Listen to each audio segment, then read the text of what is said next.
पहा नवीन एपिसोड्स एकदम add free.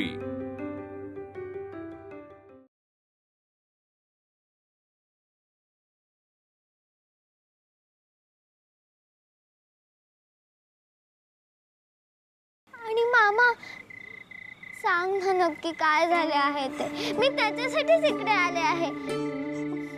पासुंदी पासुंदी खिडकी बुडुक बुडुक आजी खिडकी खिडकी बाबा घरी घरी चल चल घरी चल शंकर शंकर आजोबा अरे मामा मामा थांब, आपण आपल्या घरी नको, तू मला आहोंच्या घरी सोडून ये।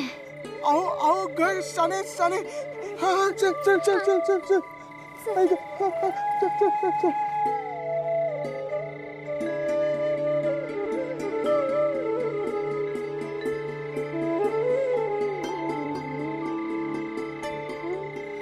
मामा अरे थांब, ते बघ आले घर, उतरव मला।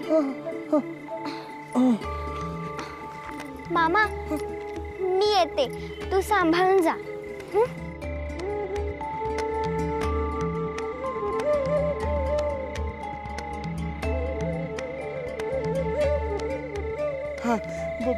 बासुंदी बासुंदी पोचली बासुंदी बासुंदी हाँ पोचली पोचली बासुंदी।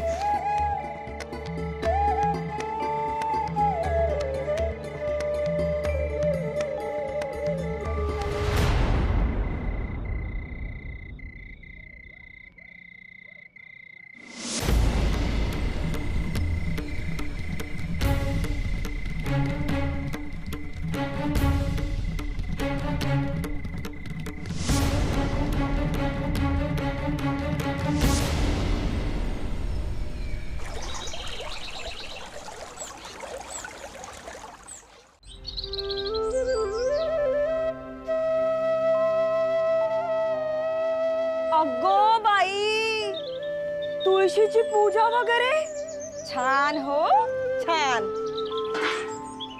अगं अजून किती सासूपणाचं आव्हानशील। हे बघ आता सान्यांची सून आहेस तू, तुझा हा अगोचरपणा इथे नाही चालायचा। कालचा मार विसरलीस वाटतं। अगो काय झाले काय झाले हिलाच विचारा। मध्यरात्री सान्यांची सून कुठे असायला हवी, घरात निजलेली, पण ही चेटकिणी सारखी बाहेरच्या दारातून आत आली। विचारा हिला कुठे होती। काय काय गो मध्यरात्री बाहेर जातेस? आज तुला अशी शिक्षा करते की आयुष्यभर लक्षात राहील। काठी घेऊन ये। अहो नाही आणि काय नाही, चल पहिल्यांदा आतमध्ये, खबरदार मुस्काटात मारीन। चल चल सासूबाई अहो चल पहिल्यांदा ऐका माझं, अगो काय केलेस हे सासूबाई। चल आतमध्ये। मध्यरात्री बाहेर जाते न विचारता डोक्यावर चढवून ठेवली आहे नुसती। सासूबाई अहो ऐका माझे, अहो असे नका करू, मी पाया पडते तुमच्या। अति करू नको सो गोदे, यशोदेस काही झाले ना तर गय करणार नाही मी तुझी। मग काय सान्यांच्या सुनेस रात्री अपरात्री जखिणीसारखी फिरू देऊ रस्त्यावर? मध्यरात्री आली ही, विचारायचं सुद्धा नाही। अगो पण विचारण्याची काही पद्धत आहे की नाही? करशील पुन्हा असं, करशील पुन्हा असं, करशील पुन्हा। सासूबाई सासूबाई अहो ऐका माझे, अहो नका मारू तीस। दाखवते तुला, दाखवते। शिस्त मोडते। अहो अहो लहान आहे ती, न विचारता बाहेर जाते, डोक्यावर चढवून ठेवले। पुन्हा करशील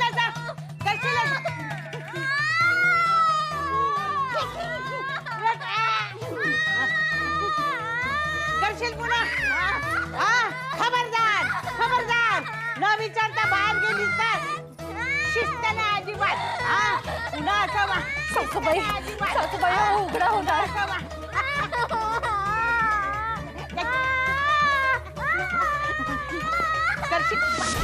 सासूबाई अहो नका हो मारू तीस, अहो आणि सूद असली तरी पाहुणी आहे हो, अहो नका हो मारू, मी पाया पडते तुमच्या। छान चालले हो, तू मारल्यासारखे कर, मी रडल्यासारखे करते। मोठा ओरडतायत आणि मारतायत। तुम्हा साज ओळखते की काय? आणि नाचून ही पण बरी भेटलीये।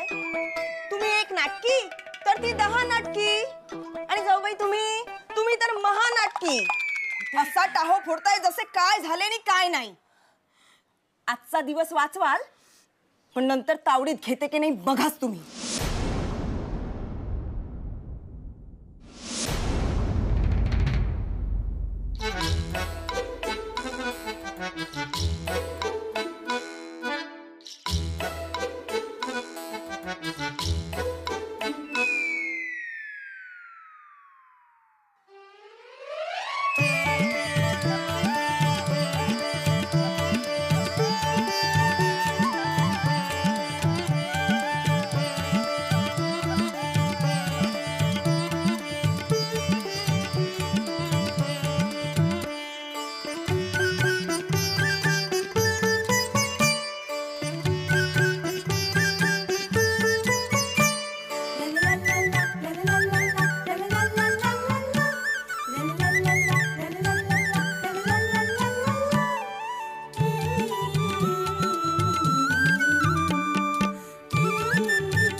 काकू, वैद्यबुवांनी हे औषध बदलून दिले. मधातून सकाळचे आणि दुधातून रात्रीचे. काळजी करू नका काकू, या औषधाने तब्येत सुधारेल त्यांची. खरं तर ना त्या नर्मदेमुळे झालंय सगळं. पण शोध चालू आहे. सापडेल ती आणि तिला शिक्षाही मिळेल. आणि बापूही बरे होती. कशाला? त्यापेक्षा म्हातारा खपायचे एखादे औषध मिळते का बघ. काकू, म्हणजे तुझीही सुटका होईल आणि माझीही सुटका होईल. काकू,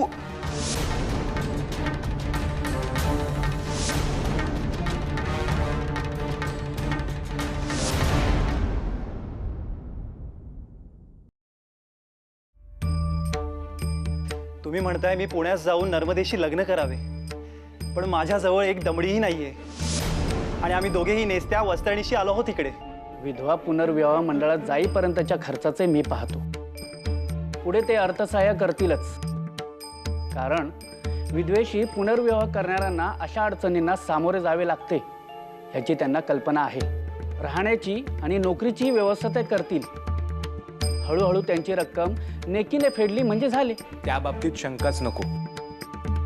तुमची ही योजना ऐकून मला मोठा दिलासाच मिळाला आहे. मी आपल्या दोघांचा ऋणी आहे.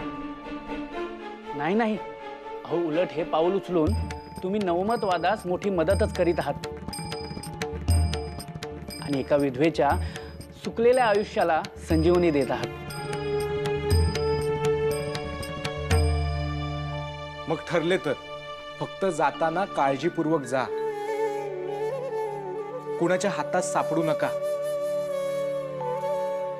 मलाही उमाला घेऊन निघायचे होते, पण ती मूर्खपणा करते. पण बघू, मीही उमाला घेऊन येईन लवकरच.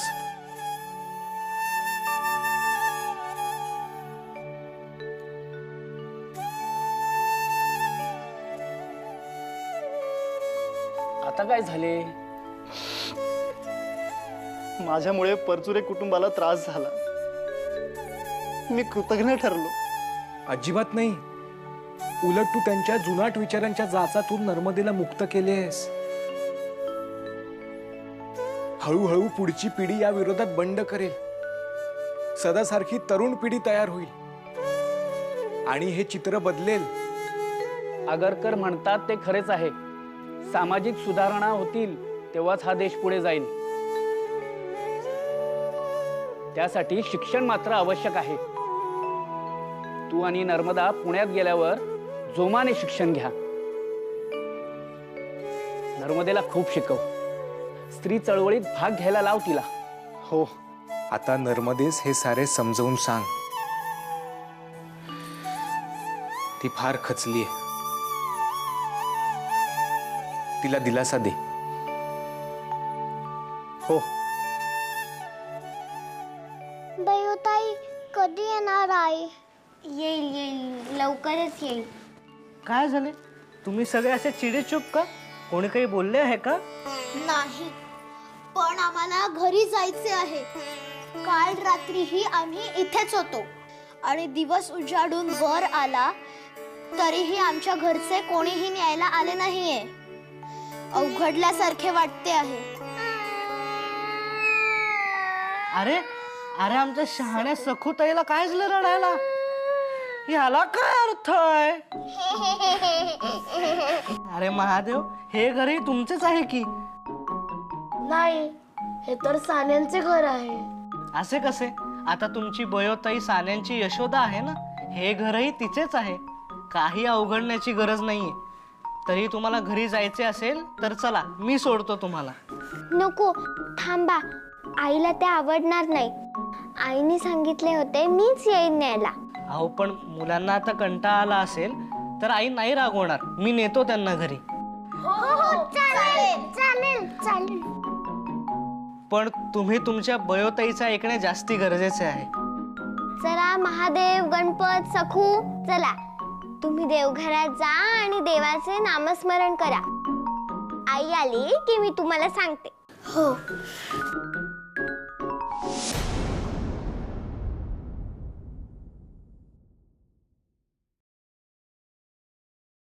काय झाले? तुम्हाला काही सांगायचं आहे का? हो, काल रात्री आईने मुलांना इकडे आणून सोडले तेव्हाच मला शंका आली होती. काहीतरी घरात घडलंय. मग काय, रात्री तुम्ही सगळे झोपल्यावर मी गेले बघायला. तर वाटेतच मला जनार्दन मामा दिसला. तो नर्मदा आत्तेला बैलगाडीवरून कुठेतरी ओढत नेत होता आणि नर्मदा आत्तेला खूप लागलेही होते. काय काय सांगताय काय? हो.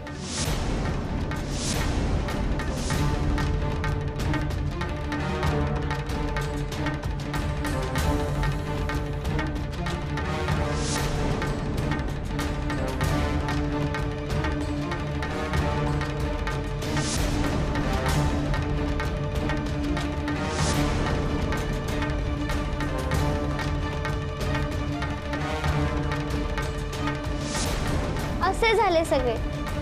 नशीब नर्मदा आत्ते बाळा दादा बरोबर आहे. सुखरूप असेल. हो.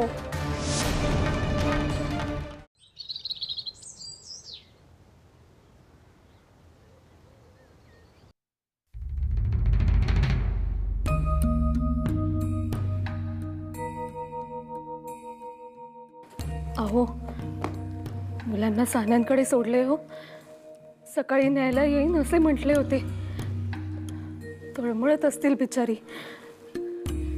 मी घेऊन येऊ का त्यांना?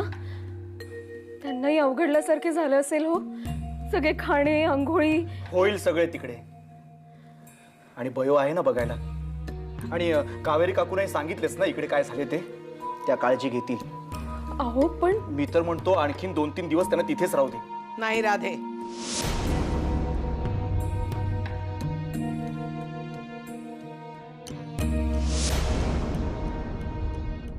अगं पण आई. राधे, जा आणि मुलांना घेऊन ये. काल रात्री ठेवलेस ते ठीक, पण आता आणखीन नको. झेपतील तेवढेच उपकार घ्यावेत. त्यातून ते आता बयोचे सासर आहे. आपल्या अडचणींची झळ बयोस नको. कावेरीबाई समजूतदार असल्या तरी त्र्यंबक भाऊजी कसे ठाऊक आहे ना. देतील कणभर आणि बोलतील मनभर. शिवाय जन्मभर उगाळत राहतील ते वेगळेच. अगं पण आई, आता आपल्या घरातली परिस्थिती. गप्प असले तरी पाहते मी सारे. आणि मुलांनाही पाहू दे. ताऊन सुलाखून तयार होतील ती. काय चूक काय बरोबर हे अशा वेळीच शिकता येते.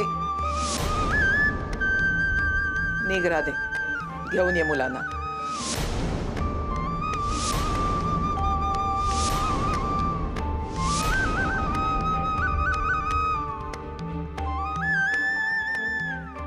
राधे,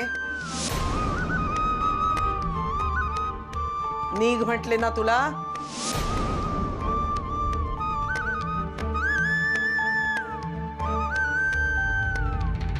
पण तू मात्र शिकला नाहीस काय चूक काय बरोबर ते नारायणा. अरे सारासार विचार गुंडाळूनच ठेवलात का तुम्ही? त्या सालस प्रभाकरचा आणि नर्मदेचा जीव घ्यायला निघाला होता का? जे नैसर्गिक आहे जे स्वाभाविक आहे ते घडत आहे म्हणून कुणीतरी घालून दिलेल्या नियमात ते बसत नाही म्हणून थेट घाला घालायचा त्यांच्या जीवावर. नवे सुयोग्य नियम घडवण्याची धमक नाही तुमच्यात. त्या शंकरचा सगळा पुरुषार्थ फक्त दुसऱ्याला हीन लेखण्यात. म्हणे आश्रिताला मुलासारखा वागवला. वेळेवर तो आश्रित होता हेच उगाळलेत ना, कारण मनाच्या तळाशी तेच होते. मी काही बोलले नाही पण पाहत होते सारे. मला लाज वाटते हो तुला माझा आणि बल्लाळ परसुऱ्यांचा मुलगा म्हणून घ्यायला. पण आई आई म्हणू नकोस तुम्हाला. जा तुझ्या त्या शंकर काकाच्या पावलावर पाऊल ठेवून मुरदाडासारखा वाग. जोपर्यंत तुला या आंधळेपणातून जाग येत नाही तोपर्यंत आई म्हणूच नकोस तुम्हाला. बहिणीला दूर लोटलीसच, आता आपल्यात तरी काय नाते उरले? आई आई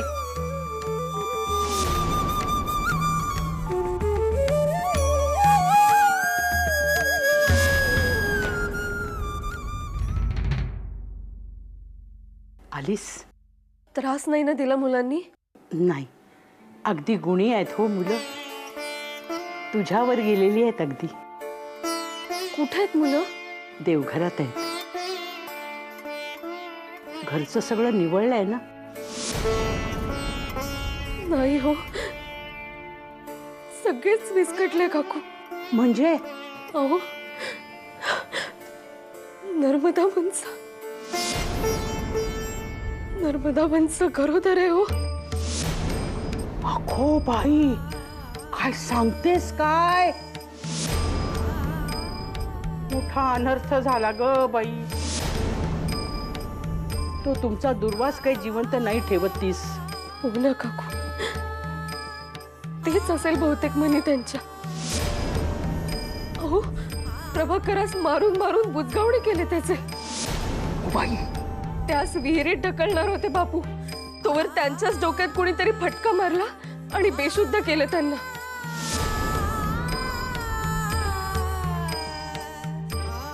आणि प्रभाकरास नाहीसे केले हो. काय सांगतेस काय? आणि नर्मदा? बोलू नका, पण तिलाही काहीसे पाजणार होते, पण तीही खोलीतून पळून गेली हो. परमेश्वरा, हो मोठे रामायणच घडले म्हणायचे. बरे केलेस हो, मुलांना इथे आणून सोडले होतेस ते. हो ना, पण आता पुढे काय होणार आहे काहीच कळत नाहीये. पण दोन्ही पोरे जिवंत आहेत असे म्हणावयास हरकत नाही. बिचाऱ्यांना जिवंतपणी मरणच भोगायला लागणार हेच खरे.